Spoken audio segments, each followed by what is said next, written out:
trouble. Because you people and 62 million other Americans are listening to me right now. Because less than 3% of you people read books. Because less than 15% of you read newspapers. Because the only truth you know is what you get over this tube. Right now, there is an entire generation that never knew anything that didn't come out of this tube. This tube is the gospel, the ultimate revelation. This tube can make or break presidents, popes, prime ministers. This tube is the most awesome goddamn force in the whole godless world. And woe is us if it ever falls into the hands of the wrong people. And when the largest company in the world controls the most awesome goddamn propaganda force in the whole godless world, who knows what shit will be peddled for truth on this network. So you listen to me. Listen to me. Television is not the truth. Television is a goddamn amusement park. Television is a circus, a carnival, a traveling troupe of acrobats, storytellers, dancers, singers, jugglers, sideshow freaks, lion tamers, and football players. We're in the boredom-killing business. But you people sit there day after day, night after night, all ages, colors, creeds. We're all you know. You're beginning to believe the illusions we're spinning here. You're beginning to think that the tube is reality and that your own lives are unreal. You do whatever the tube tells you. You dress like the tube. You eat like the tube. You raise your children like the tube. You even think like the tube. This is mass madness, you maniacs. In God's name, you people are the real thing. We are the illusion.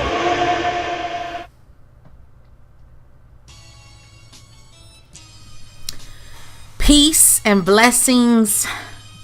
We're back with you another week talking about battle for the mind.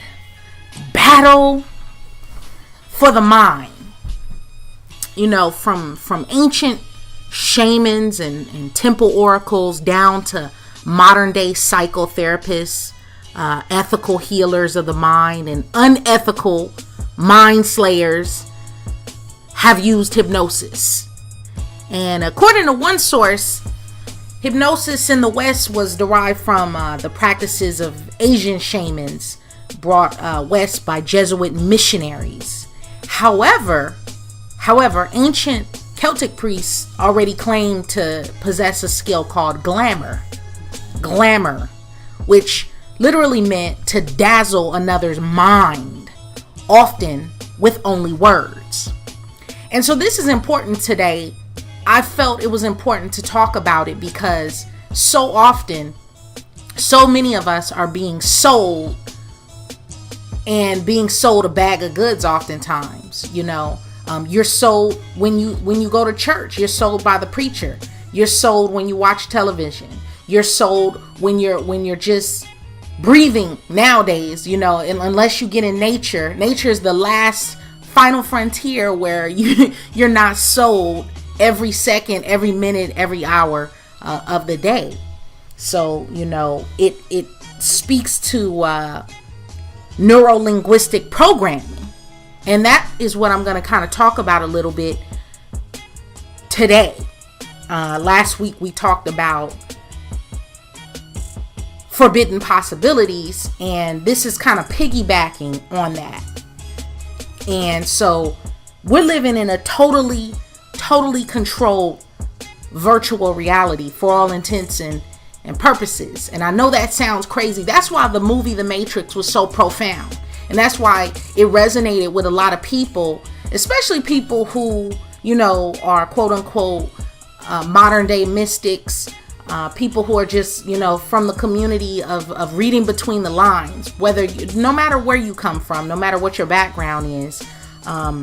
It resonated because there was so much truth in that movie, The Matrix, because it demonstrates that we're living in a totally controlled virtual reality.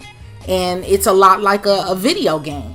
And the more and more as we evolve, and I hate to say, you know, what we think of evolution, what we think of as we're getting technologically advanced, more and more we're seeing things and experiencing things in our reality that we never would have dreamed of in a million years. And so, yes, one day you will see floating cities in the sky.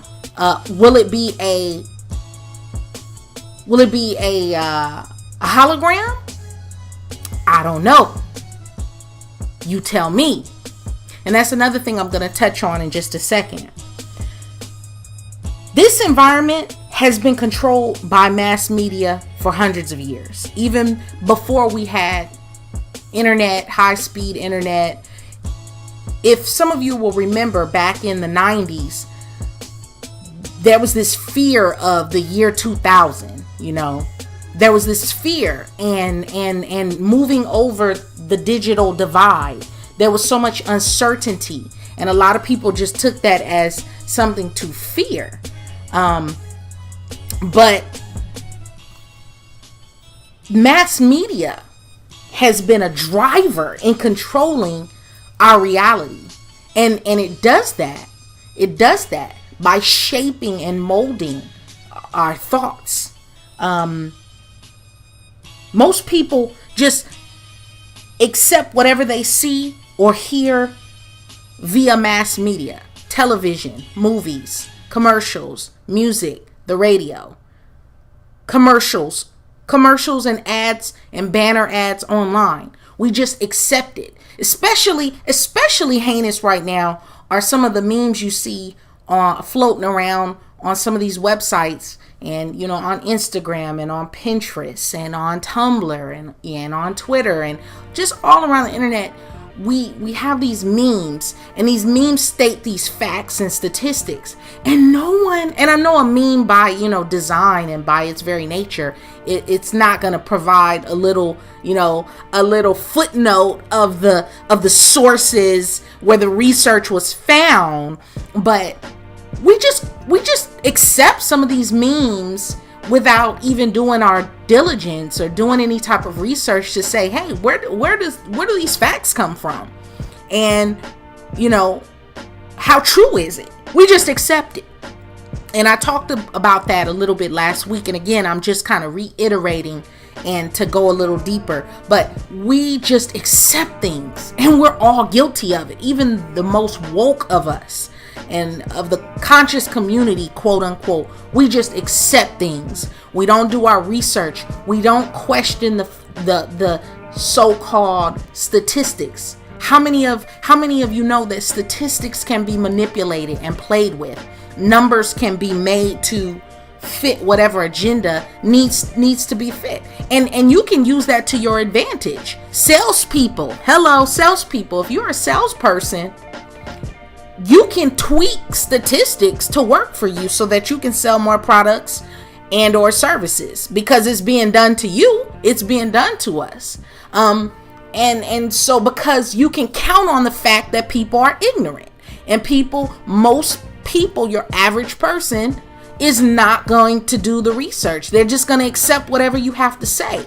And what we're all guilty of is accepting facts from people that we think are established authorities, accepting ideas from authority.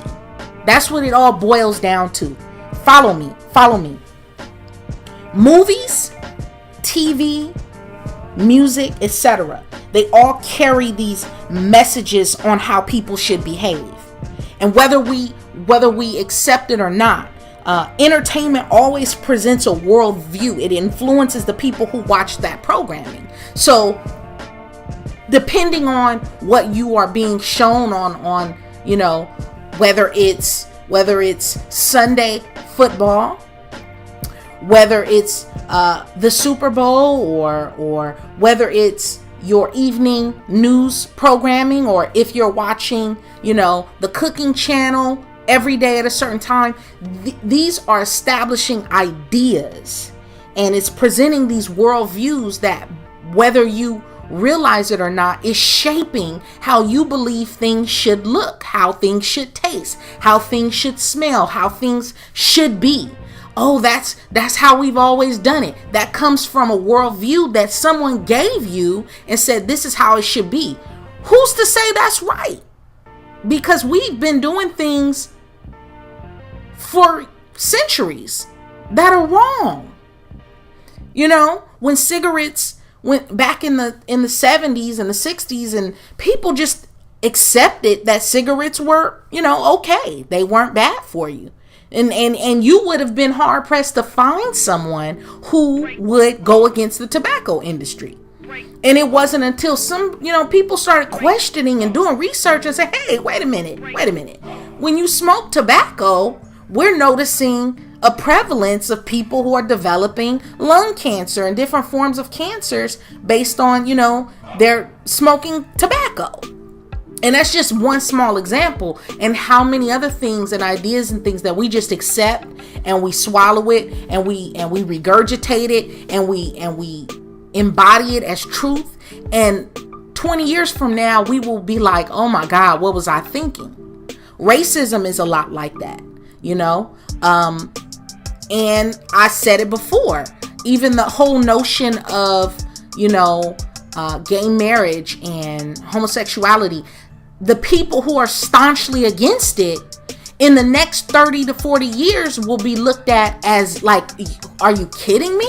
Were you a caveman? Were you back in, the cave days? For some of the things and the beliefs that they have, because those worldviews that were established, this is how it should be. Anything outside of this box is wrong. Well, but the question becomes, who is the authority? And whose opinions are you buying into? Whose opinions, whose thoughts and ideas are you subscribing to? Remember, ideas never die. People die, ideas don't die. And so an idea that's firm enough can stand the test of time. But where did it come from?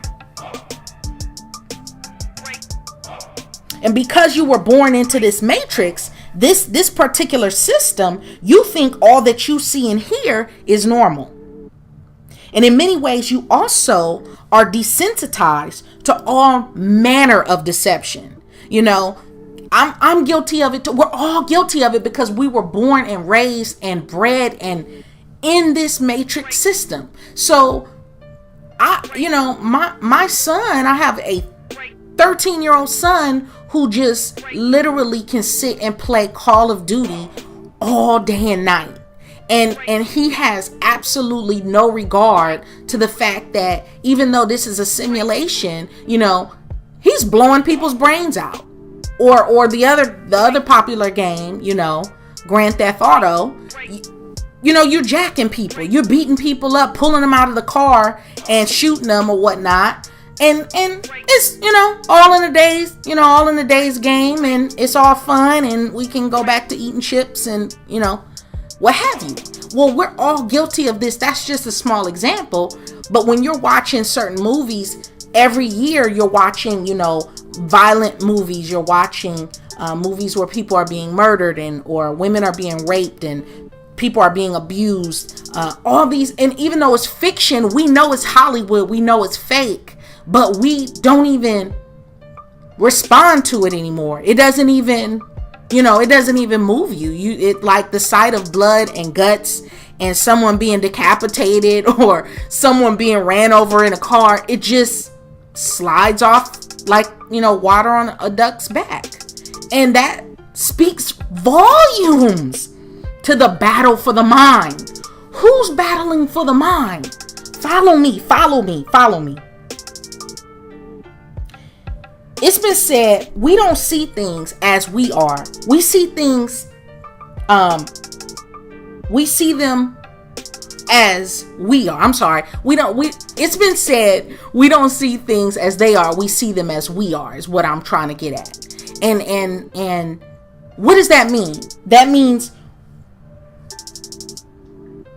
when we see things, our experiences, our history, our background, our genetic makeup, our attitudes, our religion, our ethnicity, our age, all of that colors how we experience the world, how we see the universe, even down to some of the most basic, simple scientific things.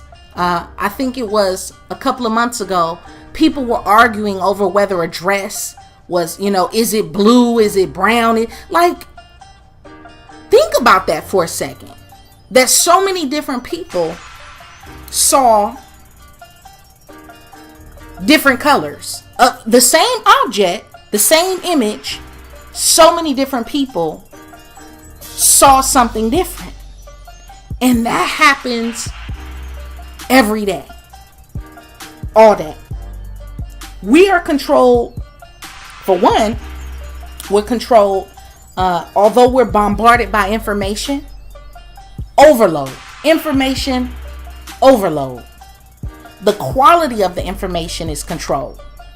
What does that mean? It means that we see a consolidation of media outlets and the press, the publishing houses, the film and television, all this consolidated ownership that controls what we're allowed to see on airwaves. So the question becomes, who is in control of influencing our thinking? Because once you find the answer to that, who is in control of influencing our thinking, you'll know why there's a battle for your mind. There's a battle for your mind. They don't care about your color. They don't care about your sexuality. They don't care about your religion. They don't care about your age. They don't care about your socio-economic background. The battle is for your mind. Get this. If you don't get anything else I've ever said, the battle is for your mind. Brexit, North Korea, Istanbul, everything that you see every month, you're gonna guess what you're gonna see on the news programming. You're gonna see fires and floods and warfare and rumors of warfare. You're going to hear about bombings and mass shootings. You're going to hear about serial killers and rapists, and you're gonna hear about more Catholic priests who are abusing children. You're gonna continue to hear about this. Why? And the answer, and I'm not going to answer that for you because I want you to do your diligence and research. Don't take what I have to say as the gospel. Do your own research. But you will know that you're going to continue to see these things because of who is in control of influencing our thinking. Who is the architect of the matrix of this system? TV places you in a trance state. Do you not understand this? How many of you know TV, a hypnotic state? TV puts you in a hypnotic state. Subconsciously. The flickering, even from old school televisions, the old school, I don't know, many of you don't remember this because you might be too young, but the old school television where it would be the snow and the flickering and you see the colors at night right before or all the TV programming went off, there'd be these colors like black, blue, pink. That is that flickering induces a trance state. Even when you go into a movie theater, how many of you know just being in that dark movie theater with a little bit of light on the sides, that all you need is like the equivalent of a candle light, that is inducing the trance state. So they're preparing to put you in a almost like a form a beta mind programming mindset just before they begin to flood your mind with ideas. Again, this is high level battle for your mind. They are not playing. They want your mind. Who is they? Again, do your research because I'm going to go into that. We have to start getting rid of the isms and all of the what is, because that's contingent on your ideas and again your imprinting. In George Orwell's 1984, the author demonstrated how under the right circumstances people can be led to believe things that aren't even true, and we see that all the time. People can be looking at something with their own two eyes and say, oh, that didn't happen. We've seen it. How can you look at a videotape of a mob of police officers, regardless as to what happened before that camera turned on? A mob of police officers strangling a man who has no weapons, who is ultimately defenseless, and you have a mob of police officers strangling him, have him on the ground. He's screaming and crying and yelling out that he can't breathe, and his hands are up, he's defenseless. And how can people look at that and say, oh, nothing happened? Nothing happened. There wasn't anything wrong done. There was no wrongdoing. That's a perfect example of, people can be shown, when you're in that trance state, someone can say the sky is yellow, and every time a drop of rain falls on you, it burns. And if you're in a hypnotic state, if you're mesmerized in that trance state, you will look up and the sky will be yellow. You will say, oh yes, the sky is yellow. And when the rain drops on your skin, you will literally have a burn on your skin. The mind is that powerful. It's that powerful, whether you know it or not. Your mind is nothing to play with. Do you hear me? Also, in Orwell's 1984, you guys, if you have not read George Orwell's 1984, it was required reading back when I was in like elementary school and junior high school, but you have got to go back and read that. And many have said, he's part of the ruling elite because he was, he was so spot on in this book for it to be written in 1948. The book was actually written in 1948. George Orwell's 1984. But even if you have read it, it pays to go back and give it a read again. But in Orwell's 1984, every room contains a TV screen that floods people's minds with a constant flow of information and messages. And we see that now. The Chinese general Sun Tzu, he said, all warfare is based on deception. Sun Tzu, he said, all warfare is based on deception. How many of you know war is a racket? War is a racket conducted for the benefit of the very few at the expense of the many.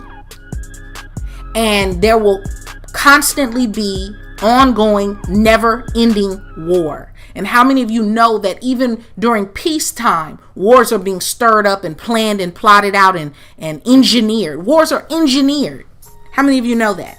Each nation has its ruling elite. So the Americas have their ruling elite. Europe has their ruling elite. Much of Africa, they have their ruling elite, although a lot of them, they're ruled by the same ruling elite that rules Europe. But each nation has its ruling elite, which is a wealthy aristocracy that comprises its ruling class. And we saw this back in the 1500s and the 1400s and the 1300s, the days of, all the queens and King Louis, if you go back and read your history. And historically, government has been the servant of private wealth. Follow me. Historically. So when people talk about the government, please understand their form and their function and how they've always operated. And it's never been for you as a common man. Okay? Historically, government has been the servant of private wealth, not for the people, by the people. That's a new concept that was formed in America a couple hundred years ago. But you go back any time past the 1400s, that concept is no, it's not happening. And political and economic power is concentrated in the hands of these ruling elite. And they're the hidden power behind all government.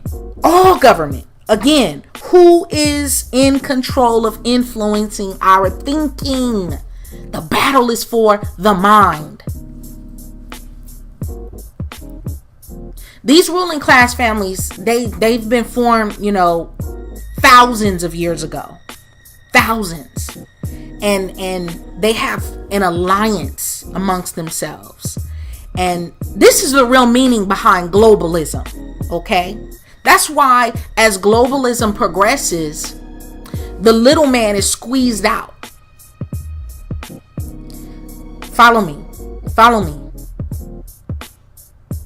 When many of you Americans see your jobs going overseas and your salaries are freezing or staying stagnant, which is worse, but the cost of living is rising, this is the byproduct of globalism. Okay? This is what's weakening the dollar and reducing your standard of living. I'm not saying it's good, bad, or indifferent. I'm just explaining the way it works. And you can embrace it or you can, thrash against it. But there is a ruling elite. And they interbreed and they keep bloodline ties are very important to them. Very important. They do not mix that bloodline because that bloodline is everything. And their greatest tool is money. And their greatest weapon is money and your ignorance. The ignorance of the people. They count on the fact that people are ignorant. They're not going to do research. They're not going to read books. They rather just watch TV and play video games and, worry about who wore what on the red carpet. And they count on that. So as long as you're inundated with that, you stay your ass out of the important shit that we're planning to keep our money and our coffers full of gold and diamonds and wealth. We don't care really what happens to you, long as you stay out of our way. And understand that no one is presented to the public by the mass media for the highest political office, whether it's in America or in any European country, unless first chosen and promoted by the ruling elite. And I don't care if they call themselves a conservative. I don't care if they call themselves a Democrat or a liberal. They are all chosen. You don't get to that seat unless you've been tapped. And we know this. We know for a fact, going back to what I just said with the bloodline, is because George W. Bush and Dick Cheney and President Barack Obama are all part of the same family. They're cousins. They're all cousins. And whoever goes into the office this coming election, understand that they are part of bloodline. They may not tell you that, but they're part of bloodline of the ruling elite, and they've been touched. That's why a regular ordinary Joe can't ever be in the office. That's why all presidents, they have to fit a certain model, a certain worldview. They have to be married. They have to, have a certain image. You're never going to see anything outside of that boxed idea. You're never going to see it in that presidential office. And these people have been coached on hypnotic techniques. And how many of you know that even the way they speak, the words they use, their hand gestures are packaged and sold to the public to advance the agenda of the ruling elite. So understand that this creates a unified mindset. And this builds in particular preferences as well as ideas and propaganda. It builds conditioned responses. So we already know how you're going to respond because we've built in how we want you to respond. And this is why news broadcasters all sound the same. Have you ever noticed that? Regardless of their ethnic backgrounds or, I don't care what their background or their age, they all sound the same. And that's because that speech pattern they use is similar to the same speech pattern that hypnotists use. And we see them as accepted and respected authority. And again, it goes back to, if you hear it on the news, people just accept it. Oh yeah, I heard on the news, there was a bombing. Was there? Did you see a bombing? And then even if it did happen, I'm not saying it doesn't happen. Again, the battle is for your mind. They will twist it to fit the story that they're trying to tell the public. And that's why people who are in the limelight will often tell you, don't believe what you see on TV. Don't believe what you hear on the news, because it's spun. They can spin it to sound and sound how they want it to sound. Sound bites. That's why they call them talking heads. And this is how they deceive you. They'll say things like, save money by shopping now. Think about that. Think about that for a second. Just let that really just marinate. Save money by shopping now. Come on down now and you can save by shopping until you drop. And we believe this. How are you saving money? Because just by virtue of you getting in the car and turning on the ignition, you're about to spend some money. You just spent money. And people just swallow it wholesale. This is how they deceive you. The battle is of the mind, for the mind. They'll also always give you a boogeyman. Every generation gets a fall guy, i.e. Osama bin Laden, the communists. Before that, it was the Japanese. It's the North Koreans. It was Saddam Hussein in the 90s.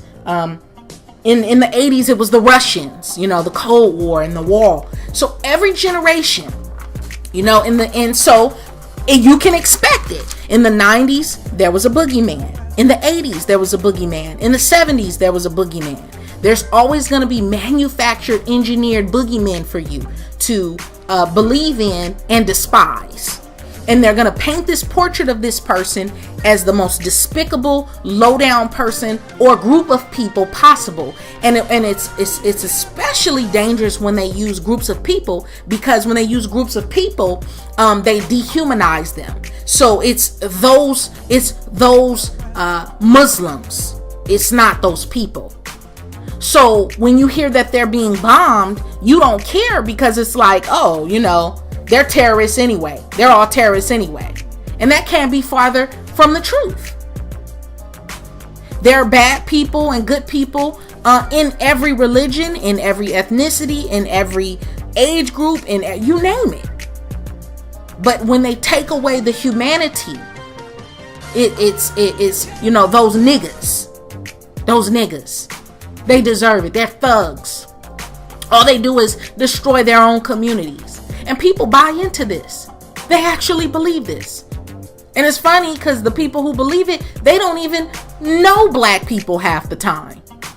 And so because, again, they count on the fact that you're ignorant, that you won't question what you're being shown and told. Why are they showing you the images that they show? These are to engineer your mindset and to establish built-in responses to how you will respond to certain events and occurrences. They'll always tell you the evils that these other extremist groups are doing, but they're never going to point out and show you what their own governments are doing. And that goes for every nation. So, in other words, Argentina is going to talk about what America is doing and what, these other nations are doing. But Argentina is not going to ever tell you what the Argentinian government is doing. The American government, the American news and media outlets are always going to talk about, how bad North Korea is, or how bad Russia is, or how bad Iran is, and all the terrible things they're doing to Israel. But they're never going to tell you the things that they're doing, the drone attacks and the huge underground child pornography ring and the huge black market for children that many well-known politicians are involved in. They're not going to have that conversation. So just understand your sources, and they're never going to point the flashlight or the spotlight on their darkness. The battle is of the mind.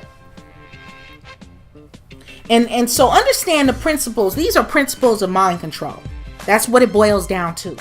And the principles of mind control, hypnotic suggestion, and mental programming are ancient.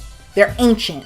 And modern technology allows the implementation of these age-old principles on a massive scale to influence the thinking and behavior of large numbers of people. And the ultimate control is to control people without their conscious awareness. And as long as you're not aware, as long as you're in the dark, the powers behind the power get control of your mind.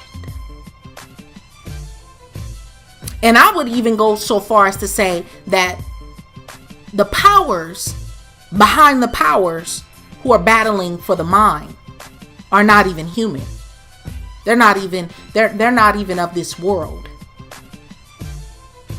You've heard it said, we wrestle not against flesh, but against powers and principalities of this world. This isn't flesh. This is beyond people, because again, people die. No matter how terrible a tyrant or a president is, he will die. But his ideas and his propaganda, they won't die.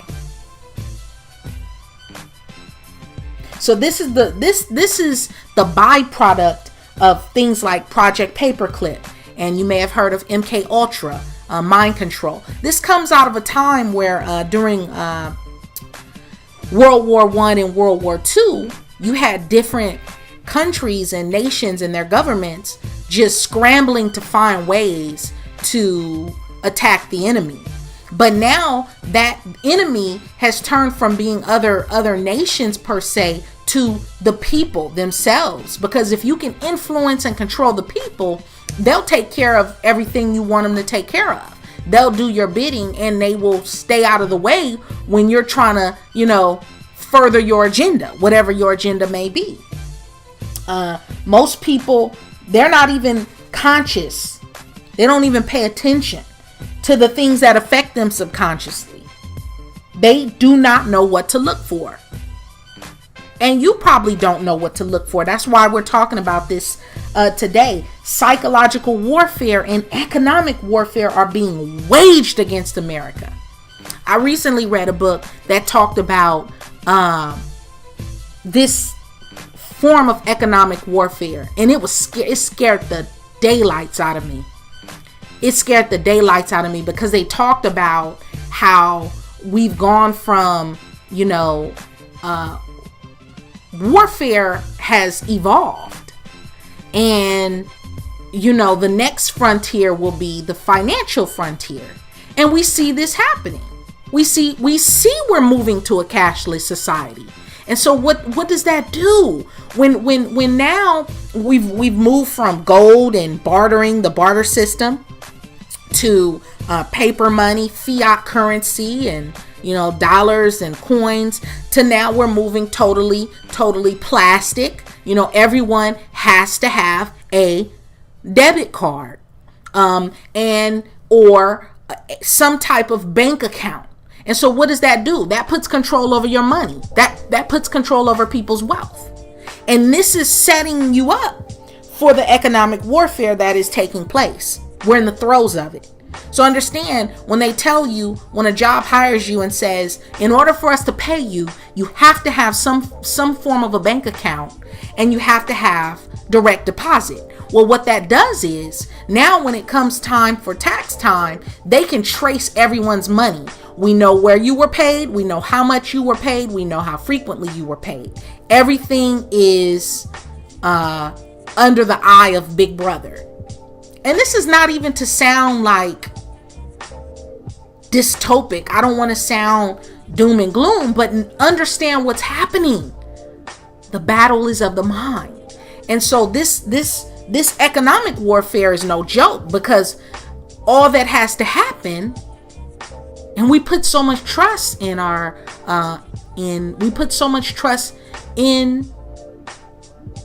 computer systems and technology, and they can fail. And I've said it before. What happens when you put all of your money and everything that you stand for in a bank account, and then you can no longer access that money. What happens if all the money that is on your debit card is suddenly there's a glitch in the system? So understand, the way to protect yourself is to first be aware, of these techniques.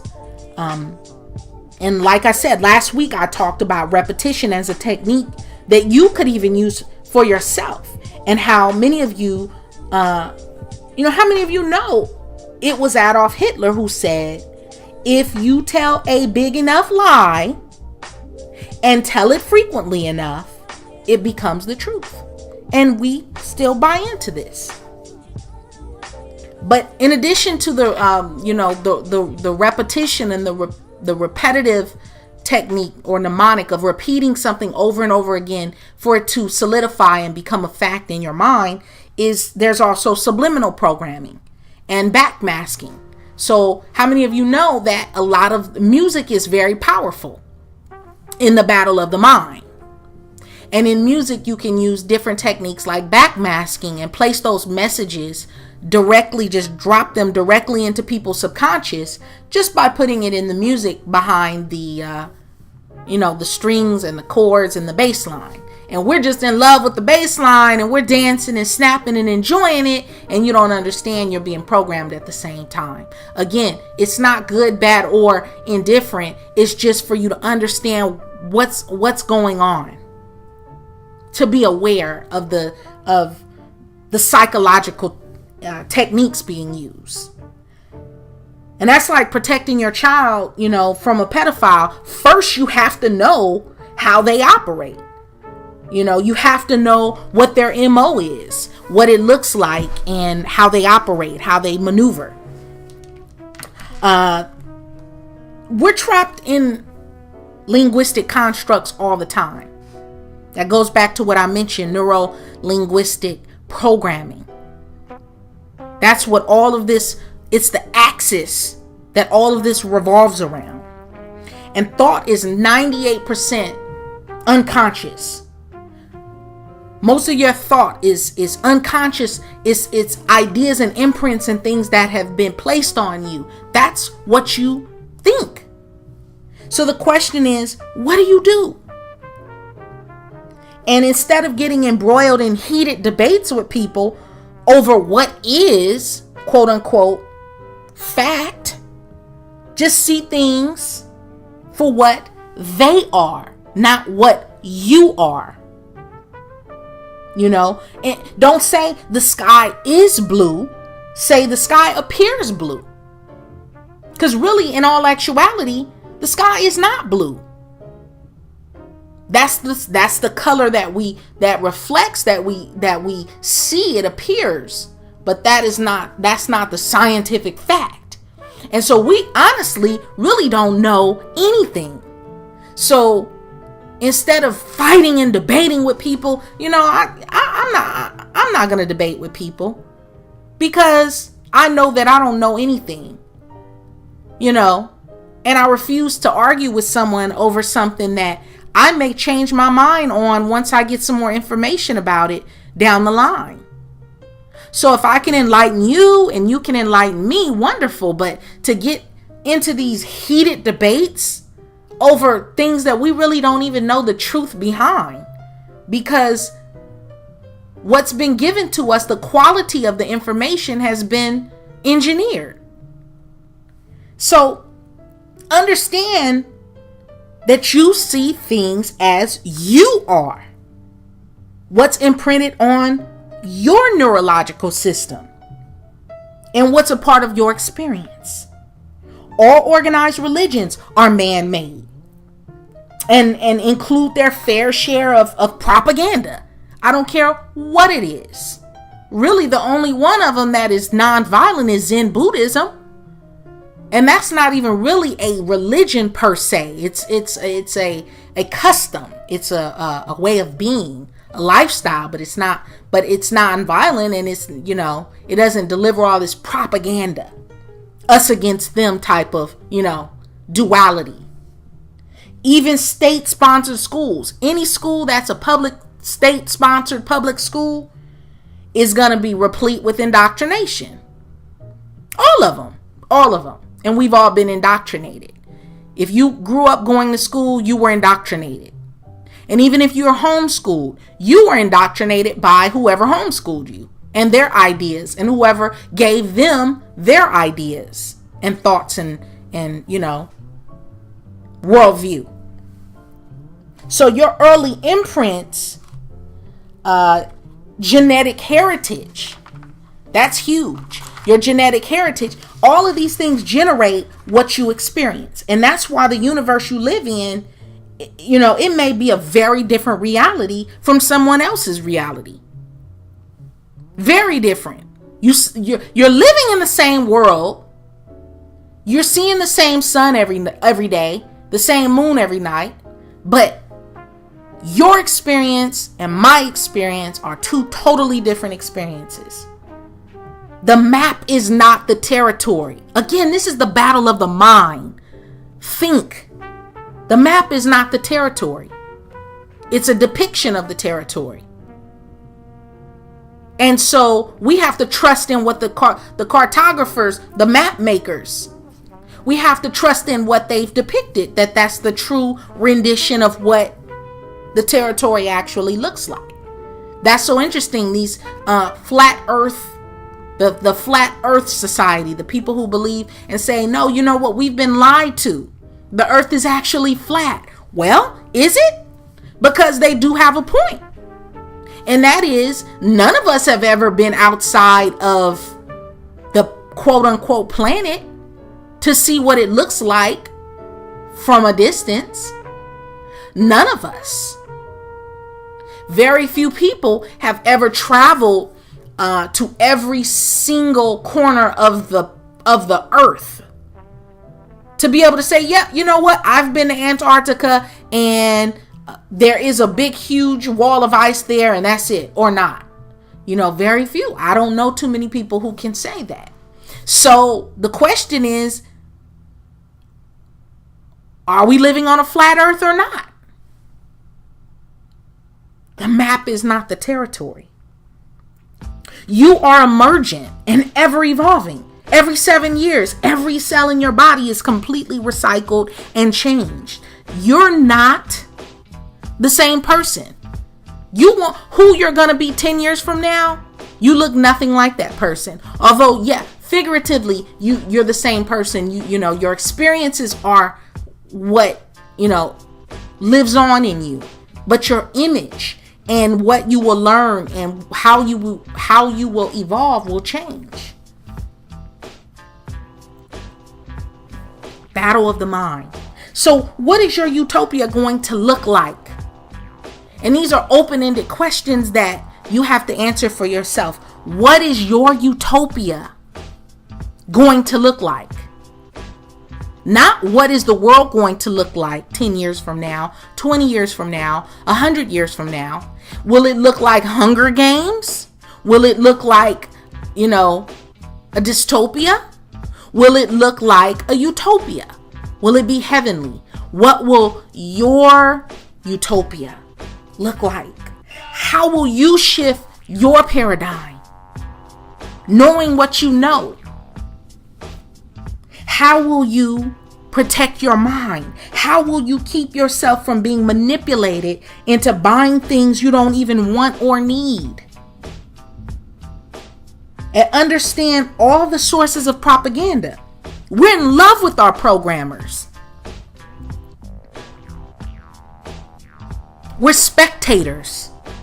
We're not participants in our lives.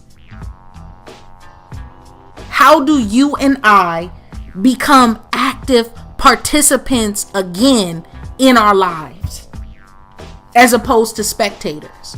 And I say you and I because we've all been indoctrinated with the propaganda and the deceptions.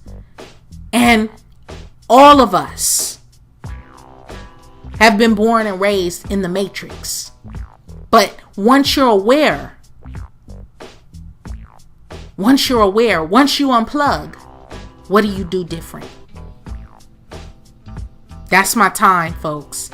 Peace, love, and we'll see you next week.